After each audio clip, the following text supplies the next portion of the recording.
Excellent. Thank you, Maddie. Let's see. Craig, you hear me fine? I sure do. You I'm sound on mute. All clear. right, perfect. Excellent. Last time we did one of these, we were in Colorado, both sharing this same network, and it did not work well. So hopefully Didn't this is work going to good. be much better today. Yeah. All right, excellent. So we're going to talk about technologies today and tomorrow, one of our favorite subjects. Who am I and why am I giving this presentation? Not only am I one of the founders of Autotext and the architect of Autotext, I also own two auto repair shops. Two shops right outside of Dallas. One is in Rowlett, Texas, and the other is in Wiley, Texas. I have my Google reviews here to show that I am very prideful in what we do.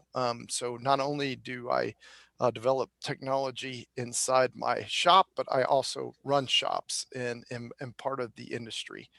I also lead three great teams, which Craig is one of my great teams. He is my head trainer at Autotext. Craig, why don't you tell everybody a little bit about yourself? Thanks, Chris. I'm an industry veteran myself. I come from a transmission shop. My family has been running since 1960. I pretty much grew up there. As a technician, as a service writer, and then business manager for the business, I eventually decided, you know what, working on the business after being under car so long, that was pretty fun, but now I'm just working on the industry.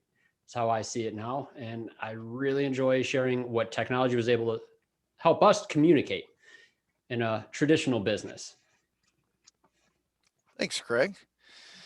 Okay, so today, once again, we're going to talk about technologies you can adopt in your business. Today's technologies you can adopt, and then future technologies. So we got to get a little bit of mixture of both. Why is technology important? Well, I think we all understand that as businesses, we want to win. Winning is everything. Winning means more money. Winning means that we can buy the things we want to buy. We can have the people that we want to have staffed in our shops. We can take care of ourselves and everybody. What are some ways that other industries that have adopted technologies that have been very good at adopting technologies? Here's one of the examples here, which I put in this presentation I'd like to talk about is Domino's, because Domino's has actually done quite a few things when it comes to technology and pizza. They're kind of boring because pizza isn't super exciting, but they found a way to leverage technology to enhance their customer experience, as well as to bolster their bottom line. 2010, Patrick Doyle came in and he said, "Hey, you know what? We're not just in the pizza making business. We're in the pizza delivery business, which means we're in the technology business." So he came out with the Domino's Pizza Tracker. They came out with a fancy delivery car. As a matter of fact, I was just reading today, Craig. I was actually updating this slide. They now have driverless, autonomous pizza delivery vehicles, which is, you talk about future. This is a pizza company. Yeah. Right. And they are focused not only on a good product, which is pizza, which people still eat Domino's and they've got all their herbs and spices that they use. So their product has definitely improved, but the technology they've been able to leverage has certainly helped them over the last 10 years. As a matter of fact, their stock prices over the last 10 years have increased 2,000%.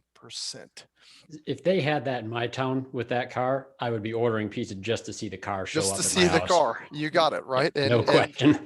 Their commercials are very interesting when they showcase their apps. I mean, they're showcasing technology and getting everybody home and sitting around the table. So a great place for Domino's to be with the Domino's Pizza Tracker and the technologies it's been able to leverage. Before we get into some of the technologies of today and tomorrow, I always like to set it up and say, well, why does technology matter? What is the benefit of technology? And I think it really comes to understanding our customers and understanding the customer experience and what customers come through or what they go through. We all as shop owners want to provide the greatest customer experience. And we think we do that by offering bottled water, by offering a cup of coffee, by even offering fix it right the first time, which are all good things, but there are other things that customers, they do like. They, to enhance that customer experience, there are other things that your customers look for in your business. Amazon is one of those good examples of a convenient customer service model. Amazon really isn't very convenient. 7-Eleven is more convenient than Amazon. If you think about it, convenience store is built around how quickly can I get it. Amazon right now, if you order a tablet, we were just told today, it could take up to a week for a tablet to arrive. Funny, one of the guys in our meeting said, you know what they could do? They could go down to Best Buy right now and they could buy a tablet. That's convenience, but Amazon sells us the perception of convenience. Yeah, it's true. And my wife and I just ran into this with a coffee machine. We'd been eyeballing all season long to wait for this sales, and the store near us all out. Now we're stuck with Amazon and we're thinking, we were going to have it today. Now we got to wait till Friday. That's You not gotta convenient. wait. It's not convenient at all.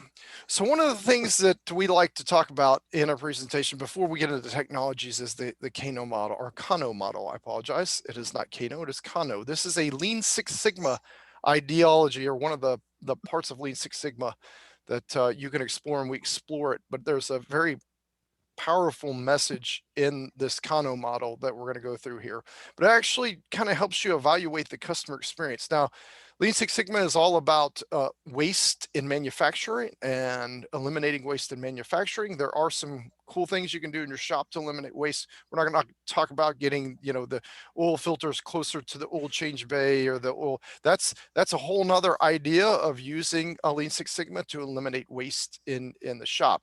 This we're going to talk about purely from a customer perception. So the interesting thing about the Kano model is it breaks down into satisfaction and excellence. So it creates this graph.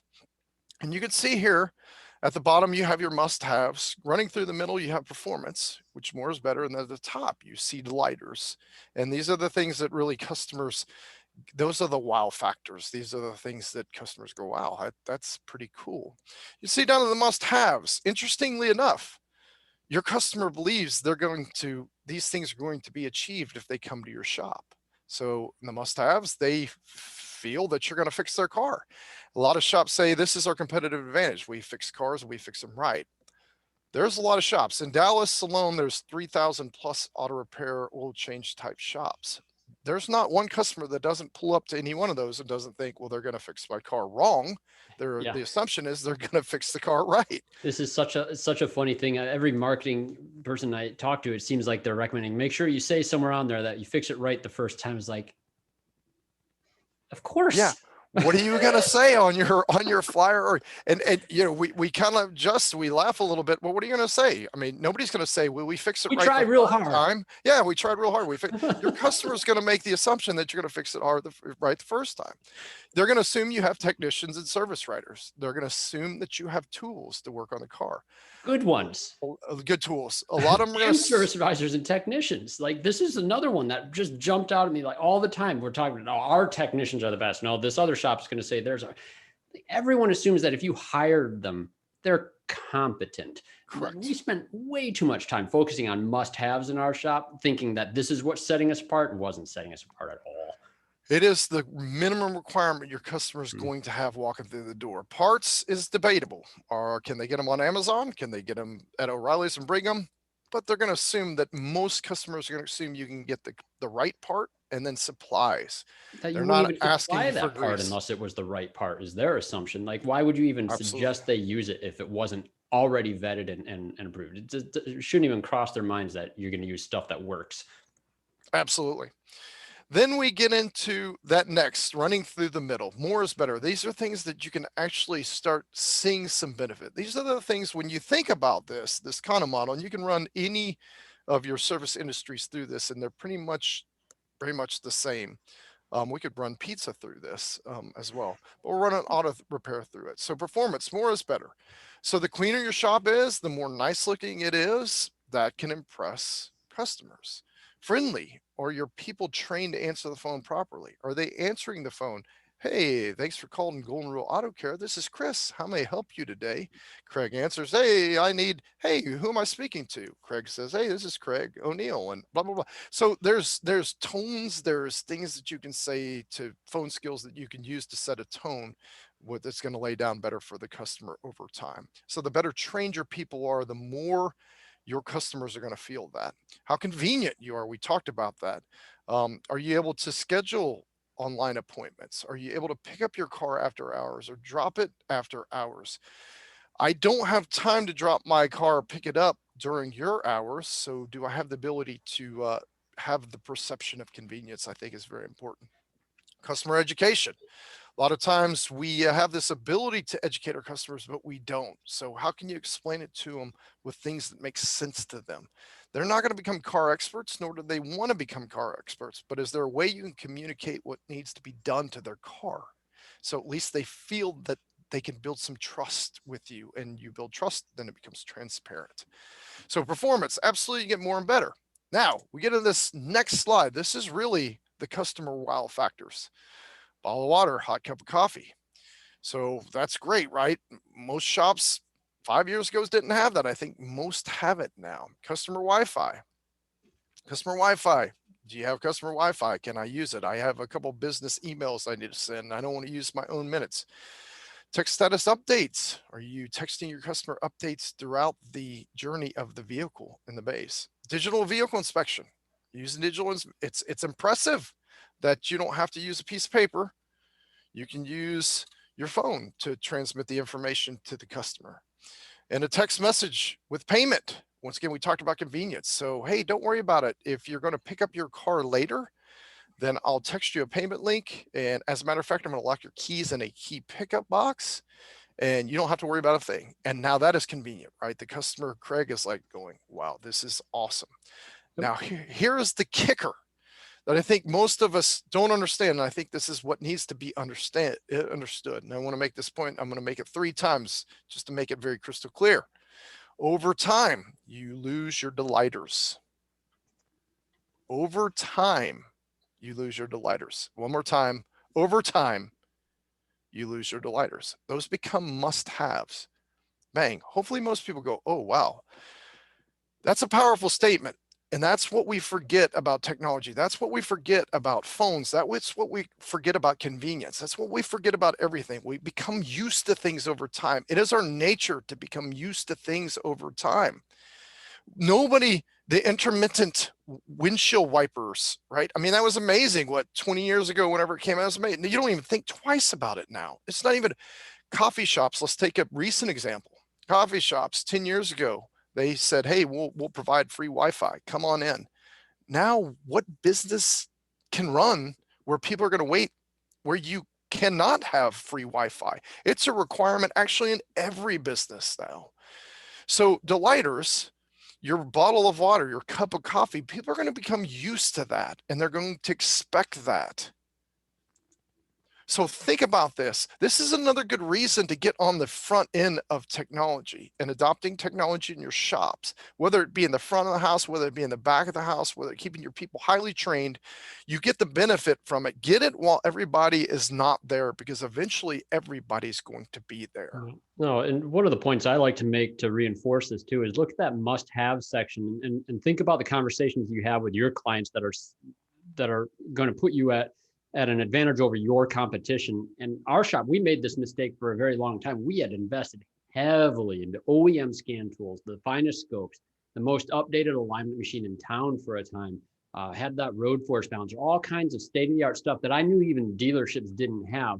But we, at the front end, had nothing at all that was showcasing that level of expertise. We still had a building that was built in the 1950s. It felt and looked like that. And people would still say, well, yeah, do I need to take this to the dealer to solve this? Like, well, no, we're super well equipped, right? We have all this amazing technology. We can flash and do all these reprogramming things for just about any make that came in. We felt great.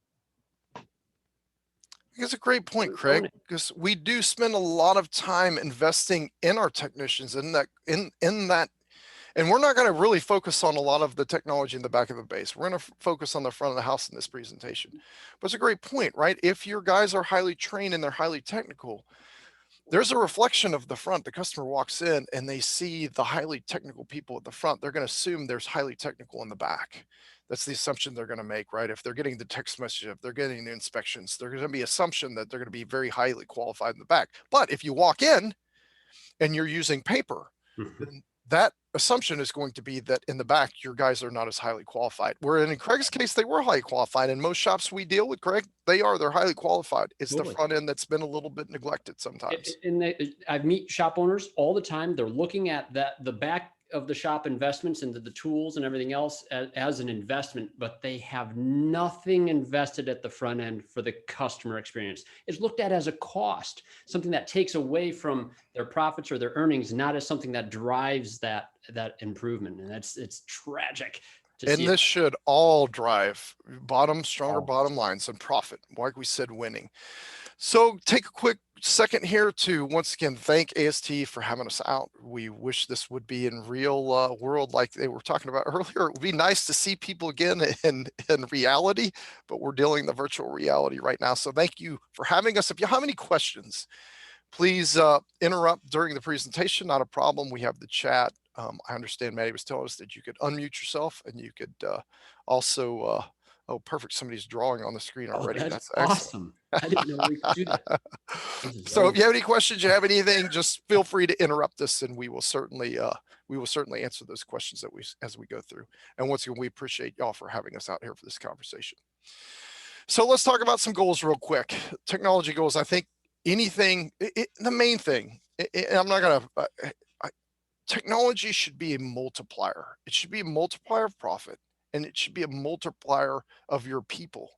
It should not be a detractor. If technology, you've brought it in and it is taking longer for you to do it with technology than it was before, then there's something wrong with your technology. I do not remember phone numbers anymore because I can look it up this much quicker on the phone. That's good technology. Whether or not we want to know that our memory is gone now, that's a different story. But it's good technology because I can get to the answers very quickly. Google, I don't have to go through. Me and Craig were actually talking about this last week. We remember the Encyclopedia Brown and doing a research paper and how long it took. Now it's a Google query and you can, wow, to be a student again, it would be amazing. I would never get, of course, I'd probably get a lot of bad grades because I'm copying everything, but my professors can find that out quicker. Cite your references. Correct. Correct. So technology should build a better experience. It should increase your bottom line and your profits. If it's not, once again, you should reevaluate the technology that you're using. Now, will it take longer for your people to adopt technology, or is there a learning curve for technology? There always is a learning curve. Once you bust through the learning curve, the downhill should be faster. I cannot write anymore. If you were to ask me to fill up this page in with a presentation right now and write for one, you couldn't read it. Actually, I have pages of writing that you can't read because it's chicken scratch. Or type something, and typing, I can type way faster. I can type 10 times faster than I can writing anything because that's what I'm used to now. So college kids don't write papers anymore. They type them, and typing is faster than writing. Was there a learning curve in learning how to type versus writing? Absolutely. So with anything, there is time that it takes to adopt that. So autocorrect. There's autocorrect and auto grammar correct too. For guys like me, technology guys, it's a wonderful thing. You know how to write. It's great. We're going to loosely follow this infographic, shoptechnologytimeline.com. You can go there. You can pull this up at any point in time. This talks about some of the technologies we're going to talk about in this presentation.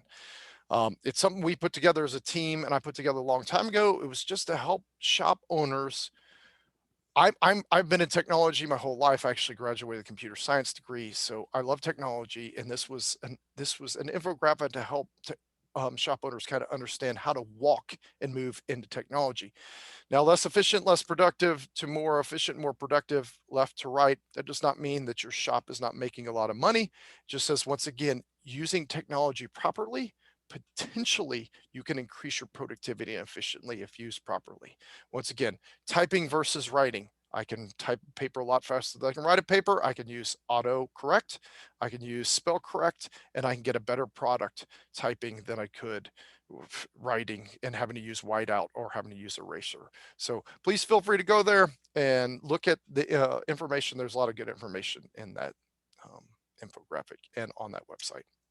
So what are some of today's technologies? And this is a lot of shops that use today's technologies, some shops that don't use today's technology, kind of in a mixed bag. One of the first things we talk about, which is customer online feedback. We're going to start baby steps. Sure. Customer online feedback, does it matter? And the reason why we start here is we're kind of starting with the customer journey. Yes, they are looking you up. Yes, they're looking you up on Yelp. Yes, they're looking you up on Google. Yes, they're looking you up on Facebook.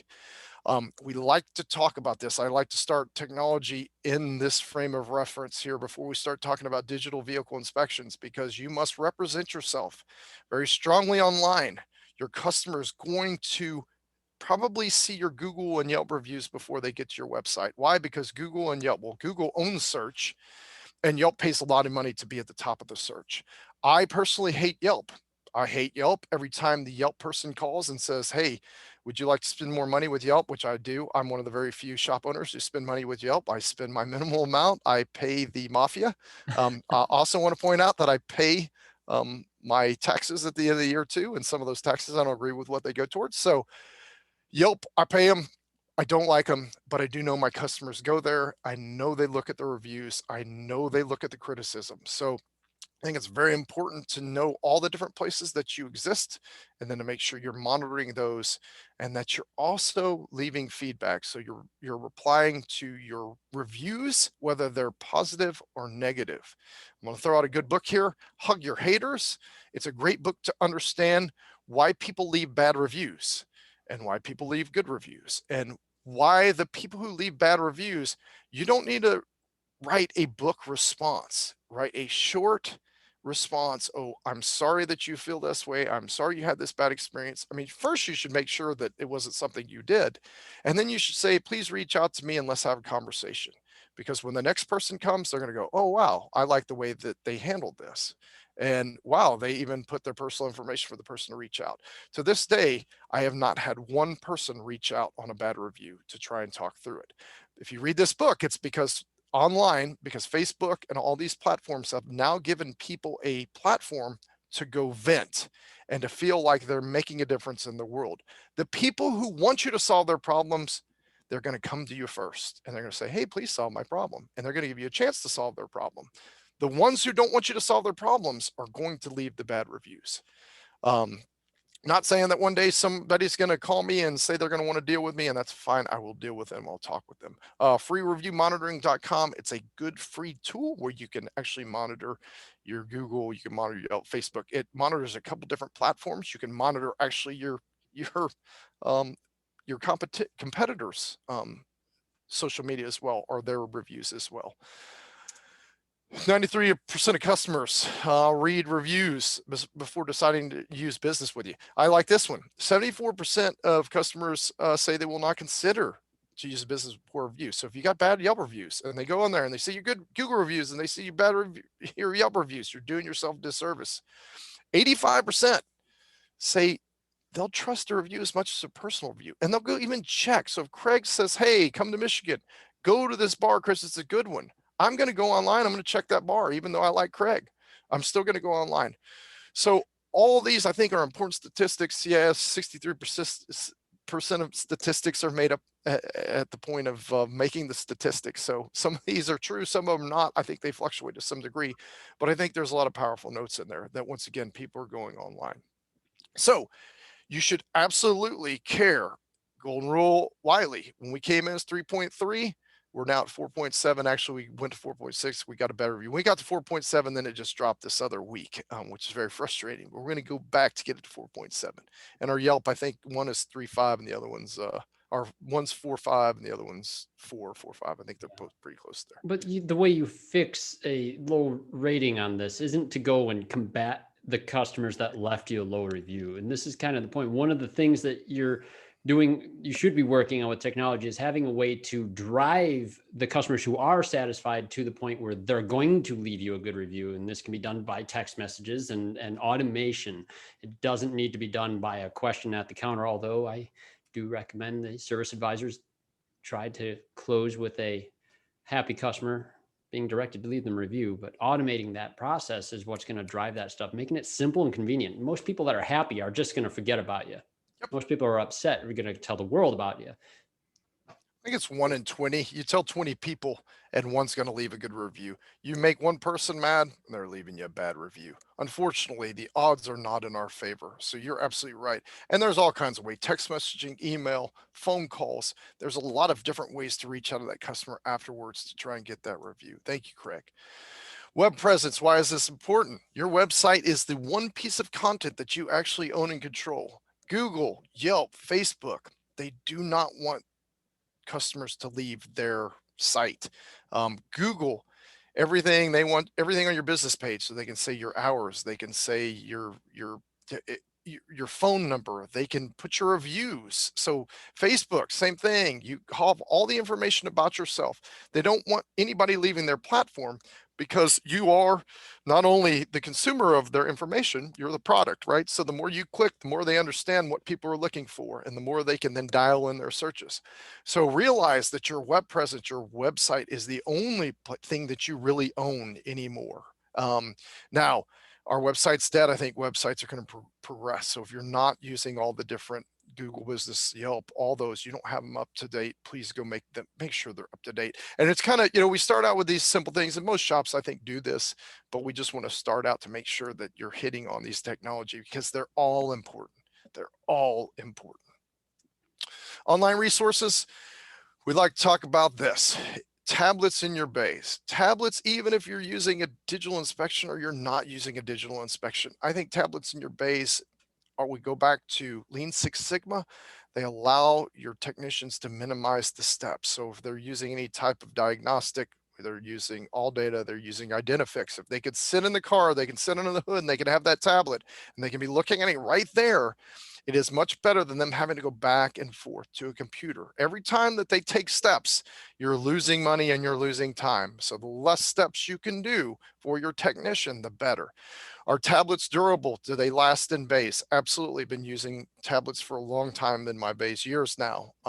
Once again, digital inspections or not, you can have all your Identifix, your ALLDATA. You can have Google, because your guys are going to watch Google. You can have YouTube, because your guys are going to be watching YouTube. You can have your digital inspection. You can have your quality control forms. You can have everything they need to get to on that tablet. So they're minimizing those steps. And there's a lot of power when you have information at their fingertips. A lot of shops will say, hey, cell phones are okay, but then a lot of shops have cell phone policies, don't let them have cell phone in the base. So if you do not have tablets for your technicians, get tablets for your technicians. You will be thankful. They might not at the beginning, but they will eventually be thankful. Well, it's that clipboard and that piece of paper is such a familiar piece now. It's hard to want to see it go. And unfortunately, the nice thing fortunately, I should say, with tablets, that screen wipes off a lot easier than that smudge on that piece of paper. Sure does. And you know what? Getting tablets in, we see this too. It gets your technicians used to starting to adopt technology. And then when you do bring in the technology, the digital inspections, they're like, hey, that's not a problem. I've been using the tablet. We only lost one to damage, and that was when a hood got shut on it. And I should say it survived the first time the hood shut on it, but because the hood didn't shut and they decided to slam it harder to see if the hood would shut, that's the one that got the tablet. I have one right here, Craig. So this is from my shop. How many I've replaced? I think 3 over the last 5 years, but this is definitely a hood drop bang on it. Nice. So yeah. Do I fix that one? It was old anyways, needed to be replaced. Real-time customer communication. This is where we start getting, I think, a meat of things, right? Are you texting your customer updates throughout the process, right? Why leave your customer in the dark? Let's go back to the Domino's Pizza Tracker. Do you have the ability to keep them involved, that the car is getting checked in, that the car is getting looked at? And why is this important? It starts to build transparency. And it also reduces the work that your people have to do. If I'm sending text messages and I'm keeping my customer updated, they're going to be less likely to call me. And so the difference between a text message is, my wife has already texted me 2 times. I will not have to respond for another 30 minutes to that text message. If she called me, I cannot put her on hold for 30 minutes. I would have to take that. Well, I wouldn't, because I'm in a presentation. So text is a much less disruptive type technology that we can use that frees up your people at the front counter. So if Craig were to text me and say, hey, what's going on with the car? I haven't heard about it in a couple hours. I can finish up that quote. I can go out, ask the technician, come back, text Craig and say, hey, sorry, we got about another hour left on the vehicle, right? I didn't have to put them on hold. I did not have to be disrupted of what I was doing. Oh, this is can't enough cannot be said on this. One of the things I noticed when our shop started texting customers is that they actually had good things to say about our communication ability versus the usual, which is, hey, you're really hard to get a hold of. Yep. And I'm going to say this too, because Craig, we run across this often, is even if you're texting, hey, your vehicle's being checked in. If you have any questions, give us a text. And your vehicle's ready for pickup. That's okay. There's a lot of shops that are still very scared to text because of they're saying, well, the timing on this, the timing on that. Your Yeah. customers are so busy. There might be one or two that says, oh, well, hold on. There was approximately or absolutely 1 hour and 37, minutes and 27 seconds between this and that. But most aren't going to care. They're just going to No. appreciate the fact that you're communicating with them. Exactly. And I always get a kind of a kick out of this. Occasionally I'll meet a service advisor who's like, well, what if I send the text message that their car's checked in, but it's been here for 2 hours? And it's like, well, what kind of expectations have you been setting with the customers? Is that a problem with the communication of this piece of simple technology that everybody uses to talk to anybody in the world right now? You can't use it because you can't set an expectation for when their car is going to be looked at. That's not a problem with the mode. That's a problem with something else in the shop. And it's hard. I mean, we set expectations best we can. We try to under promise and over deliver, and we get caught. But I think your customers are more forgiving when, once again, you're trying to be transparent in that transaction. Trust me, I get caught. I get bad reviews. I like to run my shops in a lean and productive manner, but even I get caught. 89% of customers prefer communication with text. Once again, a whole lot more statistics basically saying text your customers. It's funny, started using a communication tool many years ago in my shop. And, because I said, hey, if I could text my wife, I love you every morning, I could text my customer. And I think it's just increased. Once again, going back to the earlier slides, the Kano model. Remember, eventually, everybody is going to be communicating in real time. Every service industry will be communicating in real time. Every time you take your dog to the groomers, you're going to be getting updates about Fluffy getting their hair washed, and then they're going to be, hey, ready for pickup. Everything is heading this way. So get in early. Automated workflow, just making sure that, once again, Domino's Pizza Tracker, where are things at? Not only does it become and help in the transparency with your customer, it also helps your shop stay on the same page. It becomes productive, your shop. So Craig, is very easy. I tell the story about losing cars, walking out in the parking lot at 5:30 with my manager. Me and Colin look down at a car sitting in the parking lot. And we're like, oh crap. And this is before we had automated workflow. Look, go put her head. Oh, there's the ticket sitting on the driver's seat, right? And we're like, oh crap, what do we do? Car was here at 9 in the morning. Technician diagnosed it, parked it, forgot to turn in the ticket because he needed something, and we forgot to give him his something, and the car was out of sight, out of mind. What Mhm. do you do at 5:30? You call the customer and you say, oh no. What do? Do you tell them the truth? Do you tell them the lie? You tell them the That's a truth. hard, yeah, it's a hard thing. Sometimes we tell them a lie. Sorry, that was a really hard Oh, diagnostic. that Well, actually, it was just in for an oil change. That's when you meeting get in trouble. almost started. Yeah. Well, it didn't happen. Didn't happen while I was here today. I mean, we make up a lot of excuses, but if everything's in a workflow, it's being shared amongst the shop. Everybody knows where everything is. We Everybody used to can do this stay with on a top of each other. marker on a checklist, a little yellow notepad where every vehicle was at, and then we'd have to rip that apart, and then we'd do that. Doing this digitally and doing this with automation, no one has to worry about going around, walking around with the clipboard trying to look real important, right? And it's automated. You'll know where everything's at a glance, as long as all the things trigger when they're supposed to. And if you set it up to do it, it will. You don't have people walking around having to update anything. You can look at this and know it's the truth, and your Yep. customers can be automatically communicating too. This is real time.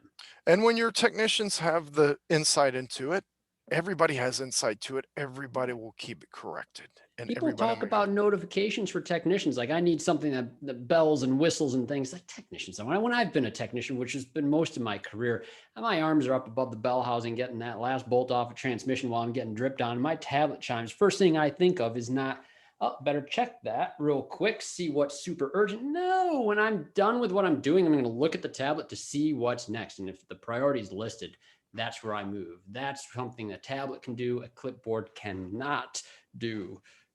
Amen. Digital vehicle inspections, hot topic, been a hot topic, will be a hot topic for a while. Once again, condo model, if you're not using one, guess what?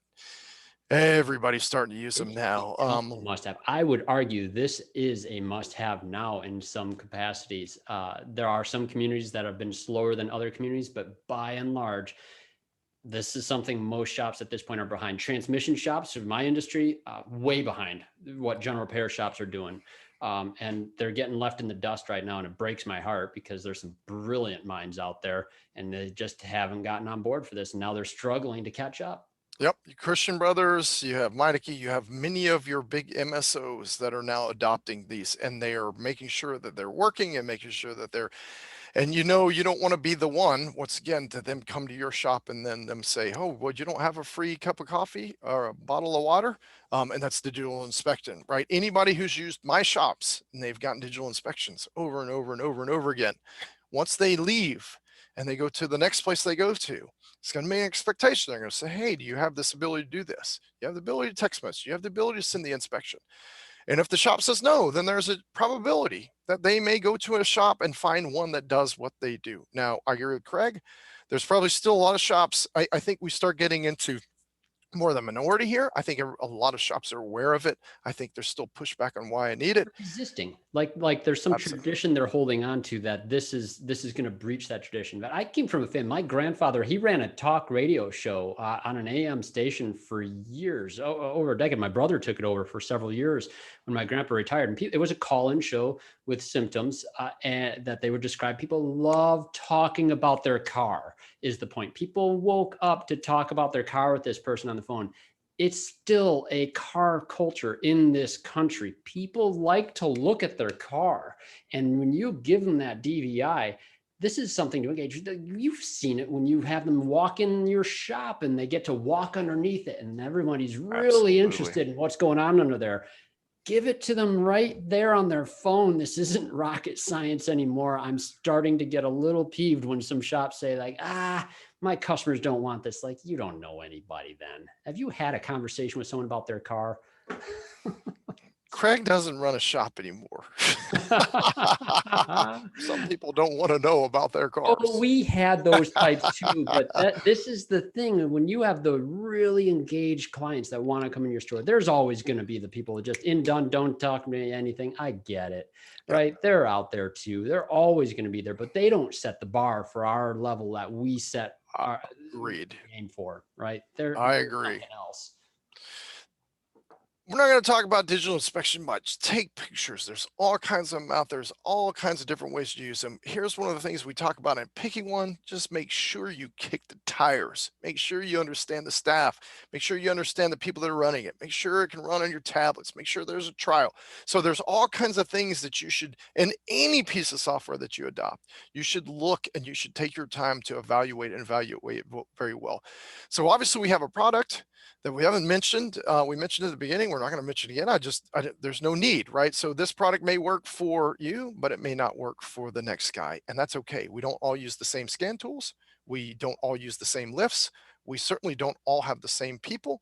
We don't all require the same certifications. Kick the tires, make sure you have one that you like, and make sure, this is the key, make sure you're sending it. As Craig said, there's a lot of shops that will do the inspection and say, well, I'm not getting anything from it. You have to send it. You have to make sure. And at my shops, we send it to everybody, whether you're waiting or not, you're getting the inspection. Why? Because Craig will go home. He will sit there with his wife. He will only maybe buy 2 of the 4 things that were on there, but he'll go and he'll say, hey, there was this other 2 things. And they will pull it up and they'll look and they'll go, you know what, maybe we should budget that in and go get that done in a couple of weeks. This looks like something we need to get done. It is forever, like Craig said, archived on their phone for them to then refer back to. Or maybe they say, hey, what was that shop that I'm in trouble? What was it? Oh yeah, they sent me a link to, oh yeah. And it helps them remember you quicker when they're in crisis, because anything that you text to them, once they're in crisis, they're going to forget everything. They're going to say, oh, I need somebody now. Who was the last person who treated me really well when it comes to auto repair? Make sure you're sending these to your customers. It's the key step.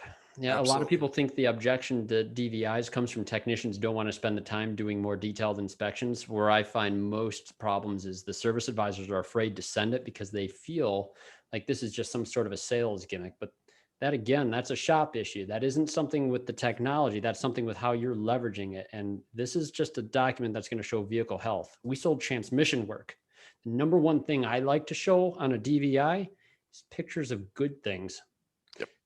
showing them the car's worth reinvesting. We always had that question. Is it worth fixing? Show them. Show That's them. excellent. Now, will a digital inspection bring you 25% return, 50% return, ROI 75%? We've seen it all over the board. The reason why we stay away from this is because if your people at the counter are not good and Yeah. they're angry, and your people in the back are not good and they're writing up one or two. So there's a lot of key things that have to work in the whole thing. Can you see 25 to 75% increase in ROI with the inspection? Absolutely. And Craig, I'm going to touch on one point.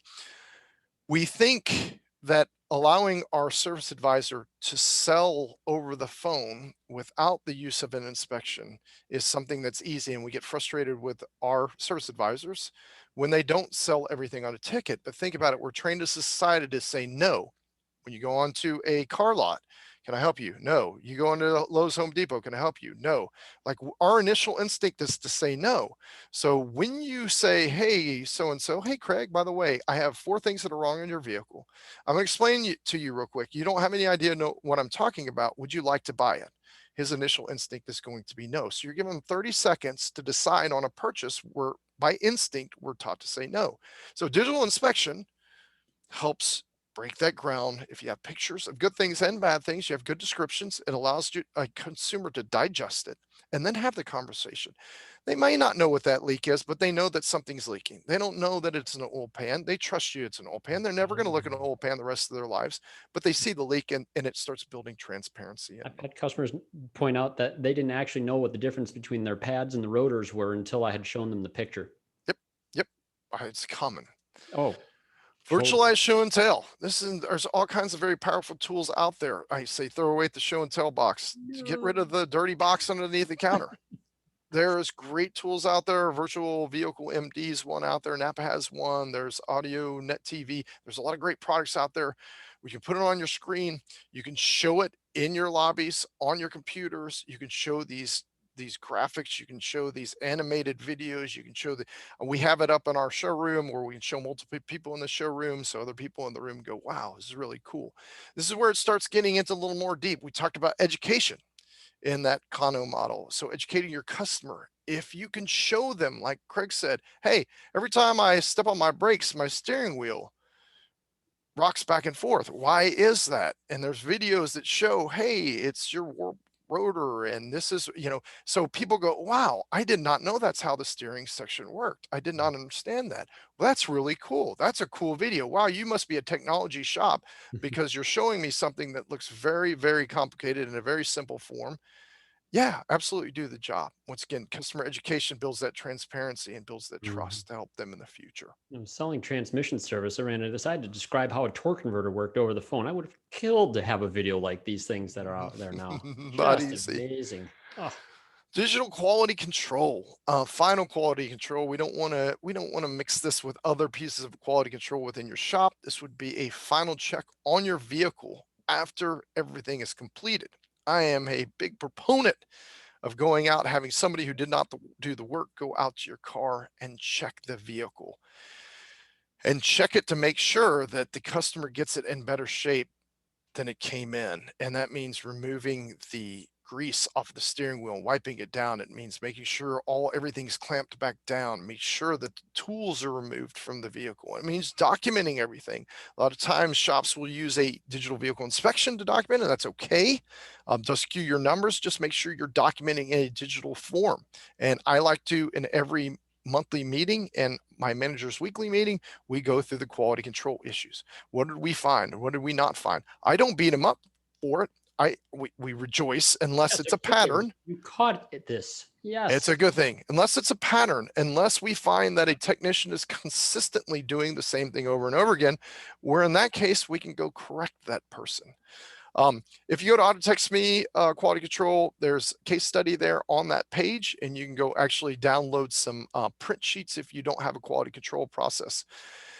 There are people that after 4 or 5 times, if you do not reset their oil change light or you leave grease on there, but you're good, you're a great shop, you fix it right, you do it right every time. After 4 or 5 times of these secondary, these things that are just little nuances that will drive people, they're not going to come see you anymore. It doesn't matter how many bolts you torqued properly in the right sequence, they do not get to see that technological element. This isn't about the procedure that you did on the technical side of the repair. This is about what the customer is going to be experiencing with their vehicle. Is it safe? Is it clean? Is it resolved? The issue that I brought it in with, the simple stuff that we often overlook because the technician parked the car. He knows he technically did everything on his procedure. We could talk for hours on this, Chris. We should do a whole I this love topic alone. final quality control. It's just- I did a presentation on this at SEMA Apex one year, and it was so invigorating the hour that a guy in the front row was sleeping. Oh man. See, this is the fun part. I always ask too, is like, do you have a final quality control process? Same answer, 98% of the shops I talk with. Yeah. I know. I But we hey, have it, the ex- same it process. excites me too, but most people, apparently, it's a sleeper subject to a lot of people. It just Literally, he was asleep. Of course, it was Chris, Vegas. the So, thing is that people assume that it's a part of the technician's job on the procedural part of the repair, and this is not the case on some elements of what a true final quality control is. It's gets a lot of misnomers. correct. Digital work order going fully digital. So a lot of shops assume once they get that digital vehicle inspection in, they're digital. Well, you just got the piece of paper. You really have to have that digital work order. That's the ability to then generate, and your technician stays on the tablet. He can clock on, he can complete the job, he can complete the work order on the tablet. He doesn't have to have a piece of paper and write off, or she write off. This is really where I look. It took me 7 months after I did the digital quality control. I had the digital vehicle inspection. That took 7 months for my shops to adopt digital work orders. This is hard. I'm gonna admit something, and Craig's gonna laugh at me because he knows it's true. So digital work orders, you got to click a button to start and stop, and it's hard, right? And my guys, sometimes their efficiency is 7,237 because they took them 1 minute to do a 3-hour job, and then sometimes it's actually like 120%. It's actually real. It just depends on whether they can click on and off. So there's a lot of adoption here. There's a lot of good information you get here. Unfortunately, clicking buttons to start and stop jobs is not an exact science. Eventually, A lot people will to be able to manage. put, yes, lots to manage on that. What I like about being paperless, though, the shop I was talking to recently, I think it was last week before the holiday, they were just like, oh wait, so now when the customer calls back and they authorize the other thing that they had initially said no to, I don't have to go print this off and run out there and change this slip of paper. She's like, exactly. Correct. Correct. You've I'm gonna got say it. shops that are completely digital, you start getting into a fewer percentile. It is hard getting into this but the good thing is you set them on a journey. You have a path to go through. Once again, shop technology timeline. If you kind of eat technology one bite at a time, BYTE, not BITE, then eventually you get there. And it's all change. Your technician will fight you when you adopt DVIs, but by the time you get the digital work order, they should be a lot more apt to Most change. shops start doing the front part of the process with inspections, and they get all the note taking for the sale of the service, and they master that section of the process. And then once that's good, then they manage the final repair dispatching with the paperless after a little while. It works out really well. Works out very well. Some shops take it all on at the same Oh, they time. do the plunge. Those are fun. Yeah. Online payments. This has become popular, especially with COVID. So that's another benefit that we didn't even talk about, because third wave within the second wave of the fourth wave. I don't know. Everybody in Thanksgiving went and traveled, and apparently we've created a wave inside a wave. I don't know if it's possible, but we did. If you read the news, there's lots of waves happening right now. And I'm not making fun of COVID. It is absolutely a real thing. Just saying there's lots of waves. So the more you can do digitally, the better. Online payments are a great thing. Text to pay. I want to say this: we were one of the first to adopt text to pay. Now everybody's doing text to pay, which is great, because it's just a good place to be. Once again, the perception of convenience Don't worry about it. I'm going to send you a link. I'm going to do everything digitally. You don't have to worry about calling me. You don't have to worry about just I'm going to send you a link. You go pay whenever you get a chance to. Yeah. You get alert that it's paid.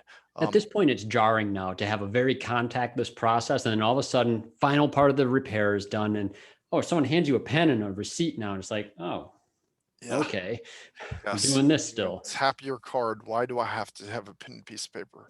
Yeah. So now we're going to get into, and then of course, check-in kiosk. We really didn't get that a whole lot. Sorry, I added on this presentation because I wanted to just point out that your phone eventually. Now it's interesting. Me and Craig, we talked about this concept, and I used to have a picture of the check-in kiosk, the one that you'd see at the airport. Well, Yeah. I don't have to use that anymore, right? Because I have this. It's amazing, right? Chick-fil-A. I have the so I can order my food on Chick-fil-A and I can pay for it on the Chick-fil-A app, and then I can just walk into the store and get it. And like everybody's adopting this now. So the kiosk, and this is Craig, it's in your pocket. Yeah. Craig, I Craig coined that. I'm Craig taking coined credit for that. The that. That kiosk is in your pocket. So because I don't want to touch nasty airport kiosks because they're gross, because everybody else has touched them, especially with COVID. I don't want to touch them. But I'll touch this all day, right? And even though this is gross, it's probably actually mine is probably Yeah, but actually it's your grosser than gross. it's at least it's my gross. Yes. Yeah, So I'm using my knuckle on the one at the airport, and like this is. so the more you can do to have your customer check in and experience on this, I think the better. This just continues to become more and more powerful as the years go on, compared to what it used to be. Now, to talk about some fun things, technologies of the future. Now, these are technologies that are coming that are kind of here, or they're right around the corner, or they're right on the verge. We see them, we don't see them, but they're happening, and they're happening all the time. 3D printing.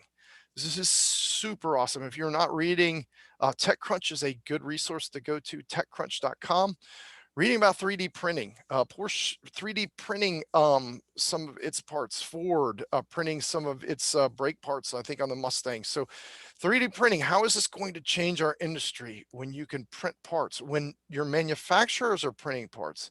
Are we going to be printing our own parts as auto repair shops, or are the part stores going to be printing the parts as part I'm stuff? waiting. I can't But wait. this is happening, right? People are printing houses now. They're printing metal things. They're printing anything and everything. These, as they get cheaper, we will be doing 3D printing in the next 5 years. We're going to be making things for our houses, right? Me and my kids, I have a 9 and 11-year-old kid. We have the pins, and we love printing with the pins and stuff like that. It is very cool, very interesting technology. Yeah. Stay on top of 3D printing because it's going to change the way that parts distribution happens. If I I saw was that. O'Reilly's, if I was AutoZone, if I was, I would probably be investing heavily into R&D into this right now, right? Mm. Because whoever owns the blueprints to be able to print this stuff is going to be printing gold in the future. Alexa, realize that everything is going to turn to voice. And when I say everything, everything is going to turn to voice. This mouse is awkward to use. This is awkward. Typing is awkward. I mean, QWERTY, who came up with QWERTY? There's a reason for QWERTY. I To have slow you no down. idea. It is horrible. I mean, they could have designed the keyboard 18,000 different ways, but they didn't. So unless you know how to type, it's kind of difficult. So teaching a kid to type, teaching them how to do this. So tablets came out, got a little easier, swipe and punch, which we started figuring out. But the most natural thing we can do is talk. So Amazon has been working on their technology for quite some time, and that's Alexa, and there's Google has their own. These little things are starting to show up everywhere. In your remote now, you can talk to your remote. You're talking to all your devices because it's easier. Soon enough, your person at the drive-through of your favorite drive-through restaurant will be replaced with voice. And every time now when you place the order, it'll get it right. You won't have to repeat it because it's going to hear you. It's going to talk to be crystal clear.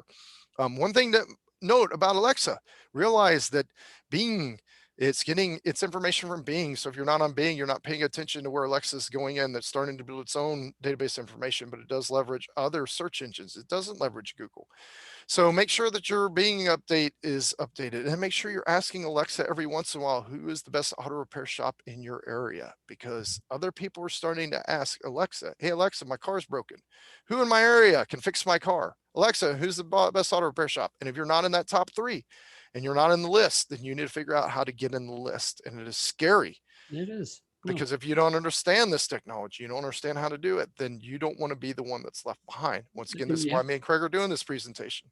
Go ahead, Craig. You have to remember, like my generation, older millennial and Gen Xers and stuff. Some of us look at this and we think, oh, voice and searching, I'm not going to do it that way. And I personally don't. But my kids, they talk to the Alexa stuff and the Google app. That's number one way they start searching. This whole next generation, it is going to be a critical piece, even more so than it already is right now. Critical piece, ever than it more so. Yeah, booking a point, everything, right? Your reviews, everything is going to be coming via voice and Alexa or Google. Just because it's not your thing doesn't mean it's not the next thing. It is the next thing. Drone delivery. I have this awesome, so, me and Craig tested this out at one of our shows. We would have done this at ASTE. Great success. Hopefully there's no vendors watching, because we have now mastered drone delivery. Oh shoot, I can't do it because if I press it, it's not. Oh, here we go. There you go. Okay. We have mastered drone delivery. We are successfully delivering a flyer.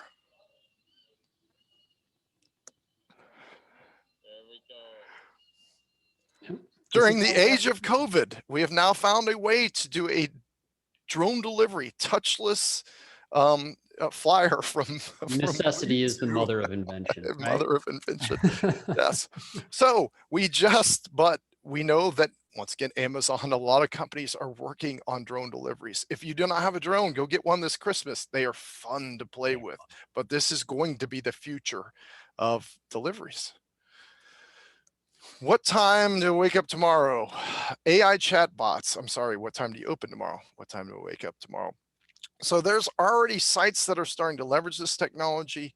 There's also in your Gmail right now, it is starting to finish your sentences. This is all part of AI, machine learning, artificial intelligence, and machine learning. This is only getting better. So the more you type and the more you answer in your emails, if you let Gmail do it, and I do, it now completes sentences. It completes thoughts. It puts the right salutations in. It now knows who to put it to. So this is all part of a network of understanding of computers everywhere. I mean, this is real. The neural networks and everything that are out there, these black boxes that are highly intelligent. It is amazing. So we're starting to see this. How can you leverage this? How can you leverage this in your communications? How can you start leveraging this in your customer experience? We're already starting to see it. It's going to continue to happen more and more with the technologies you're already using. For instance, our product, you can say, hey, what time is this shop open tomorrow morning? And it will automatically respond for you if you like to use this feature of our tool, and it responds very quickly. So your customer doesn't know that it's talking to the chatbot. It does not know that it's not talking to the person. This is going to get better and better. Why is this good? Because why are you wasting your people's time at the front counter having to answer the same question over and over, the same question over and over?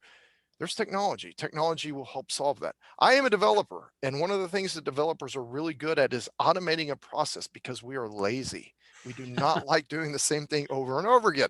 So we write programs to automate it. Autonomous vehicles, there's lots of good presentations out there. AST, I know y'all have some presentations that have done about this. Donnie Seifer does a lot of good ones. There's a lot of good people that talk about autonomous. We're not going to spend a lot of time on it, but it is very cool technology. There are already cars out there that are driving themselves, and there are cab companies that are doing that. Waymo, Google's company. They don't even require a ride along anymore in the car. It's fully on its own. And in some of the other nations and other continents, they're a lot less restrictive. This is technology we should pay attention to. Advanced license plate readers. So we're already using this on our tollways. This is only getting better. We actually have we have something we've been working on at my shop. This is an exclusive that y'all are getting to see. It's called, we're just calling it bay watching right now. So we can see how long a car in real time, when it pulls up and what bay it pulls up in, how long it's spent in that bay by identifying the license plate. So once again, the car pulls in, we identify the license plate, we can then identify how much time it's spending in the bay. This is using advanced license plate reader, ALPR technology, right? Now, this is great. Why is this great? It's a little big brother-ish. So your technicians at first, of course, your shop probably already has cameras all over it, like mine, for security reasons, for all kinds of different reasons. But now you can start really delving in, because when we can measure something, we can manage it. Is that car, the time you spent, and all the free things that you gave that customer, are they really adding up to the time that you charge the customer? There is a lot of waste in our bays. We cannot replicate our bays. We only have so many bays. We can get more people, but then we start having people trample on people, and you can only get one car into the bay. So actually being able to know how long something's set in there and setting benchmarks to know that thing needs to get pulled out so you can get that next thing in, because you've actually, that brake check took a lot longer than what you thought it was. It was only 10 minutes. No, it sat there for an hour. These are the kind of things that we want to know. These are the kind of things that make us more productive over time and more efficient over time. This technology, once again, is being alpha tested in my shops right now. This is Very, exciting very cool. stuff. Very cool, new. This is, to me, one of the holy grails of auto repair. How do I get adoption? Let's go through this real quick. Just realize you're the lid. You've got to grow in order for your organization to grow. This is law number 1 in the 21 Irrefutable Laws of Leadership, another great book by John Maxwell. You should read it if you're a leader of your shop. It is the Bible for leadership. Realize you've got to get the training, you've got to grow, and then your people will grow with you, right? If you grow, they will grow, and then you will force them to grow. I don't care how many times my guys say they don't want to go to training, they're going to training. That's just what's going to happen in my organizations, in my software company, as well as my auto repair shops. There's a minimum requirement for everybody to get trained every year that I pay for. Readers are leaders. Make sure you're reading. I ask people all the time, are you a reader? A lot of people answer yes, a lot of people answer no. It's too easy with Audible now. You can listen to books. It's easy to listen to books. Look here at some of the most successful people. Elon Musk, he used to read 2 books a day. Mark Cuban, 3 hours every day. Warren Buffett, 5 to 6 hours every day. And people, when I saw these statistics at first, I'm like, well, that's a lot. And I show these statistics and I get people go, wow, where do they find the time? Where did they not find the time? Obviously, if it's that important, they're finding the time. It's that important for them. It should be that important for us. My kids have some friends that won't read. And I said, that's terrible. And I told my daughters, they're 9 and 11 right now. And I said, there's several things that I would get upset about bringing someone home someday. But one thing they're kicked out immediately is if they're not a reader, they're out. I don't even want to entertain you having a relationship with someone that can't read. It's terrible. Unfathomable. You can't manage what you can't measure. Make sure you can measure everything that you can measure. Don't play whack-a-mole, but make sure you're measuring these things. So for instance, a lot of people, they say, hey, I want to do digital inspections. Then you've got to measure how many digital inspections, set goals on digital inspections. Hey, we're going to do 5 digital inspections this week. I'm going to measure that we've done the 5. If we've done 5, then great, we're going to do 10 next week. And once we get up to 30, then guess what? I'm buying everybody pizza. You can incentivize your people all day, but make sure you're measuring it. And then you can manage it. A lot of times what we hear is called swoop and poop, is a management technique where a shop owner will walk in, they'll say, this is great new technology, use it. And they throw it at their employees and they walk out. They come back a couple of weeks later and say, why aren't you using it? Well, they're not measuring it. So make sure you're measuring it. So in summary, make sure you're always moving forward. Make sure you're looking at what's coming tomorrow. There's a lot of cool technologies that are already happening in auto repair, and they're going to continue to happen in auto repair. But there's also cool technologies that are outside of auto repair that we could be adopting. Make sure that you understand your audience. Make sure you have a vision and realize change is good. I like this. This line is from Rush, the band Rush. Changes aren't permanent, but changes, you're constantly changing. So make sure you're changing and be the leader that you are. Here's Craig in my contact information. If you have any questions, you have any comments, please feel free to reach out at any time. And once again, thank you for the time that we've got to spend today with her. Maddie, we appreciate this. Oh, I didn't even look at who's on now, but I'm assuming we've got some people who are on. So please feel free to ask questions if there's any questions. If not, we might have covered it. We might have nailed it. Really good. I'm hoping people have some questions on quality control so we can talk more on that one. I get a lot of questions on that every time I'm working with a shop. They ask who's responsible for it, those sort of things, like who's does your quality control. Well, you know, a lot of owners are actually one of the ideal candidates to initiate that process. That's a fantastic role for the owner anyways, but having a different technician is how we did it.